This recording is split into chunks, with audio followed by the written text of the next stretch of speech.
Mga kasayan, meron lang tayong sasagutin na nag-comment sa atin. Basahin mo, shoutout po na rin.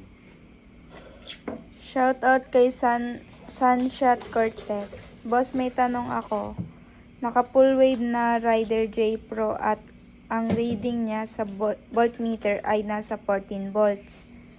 Pero bakit kumukurap pa rin headlight ko kapag nag-signal light ako? Ano kaya problema? Bago din battery tapos naka-relay din ang headlight ko at naka-battery operated din. Nag-comment siya sa naka full wave na bakit mahina pa din ang headlight? Ano ang dahilan? Bali, ito siya kasayan, bago yung battery. Tapos naka full wave na. Naka full wave na siya kasayan ha. Baka meron siyang isang nakalimutan pag battery operated ang ating motor. Pag battery operated ang ating motor, dapat naka ano na tayo, LED. LED headlight at LED taillight. Kasi kasayan, pag hindi tayo naka LED headlight at taillight, etong mga stock bulb, yung stock bulb natin, humihigop yan ng battery. Mabilis siyang kumain ng battery. Kaya kailangan naka LED na tayo. LED na, hindi lang yung headlight natin, pati yung taillight natin. Para sa tuwing magpepreno tayo, magbubukas tayo ng headlight, hindi siya kukurap. Kahit hindi LED yung mga signal light natin, okay lang kasi maliliit lang na bulb yun. Ngayon kasi kailangan din natin gumamit ng voltmeter.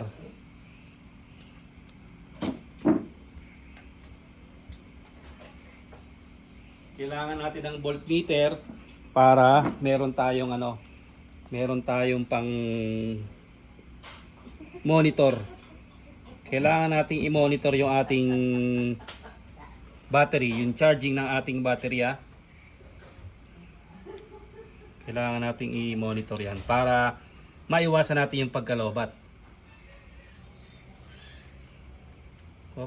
Yeah. Tayo madikit ng voltmeter natin Bawa, ito yung sa motor natin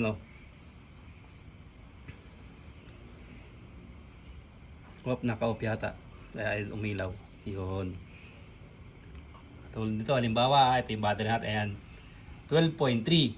Ang sabi niya naman dyan, 14 volts. Ibig sabihin, nagcha-charge yung battery natin. Ngayon, meron pa tayong pwedeng gawin niya sa akin. Kung 14 volts lang yung yung pag-charge, tapos hindi siya tumataas, may isa pa tayong solusyon dyan. Magpalit tayo ng Liwa Regulator Rectifier. Yung GY6 GY6 na Liwa Regulator Rectifier para dagdagan pa niya yung karga.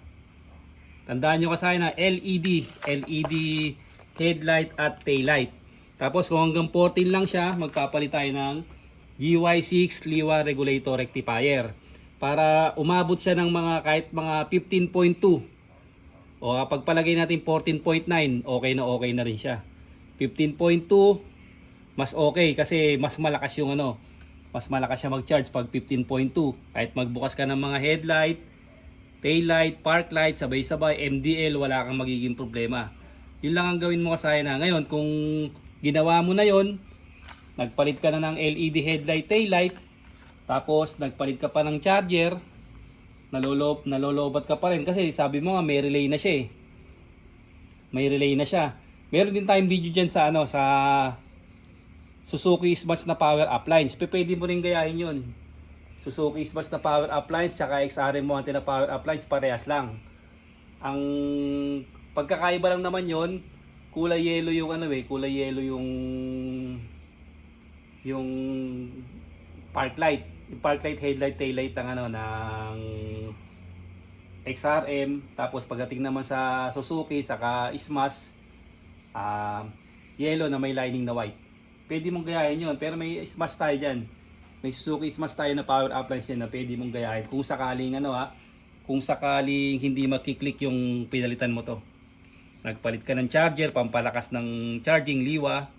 Tapos nagpalit ka ng LED, pampagaan ng load.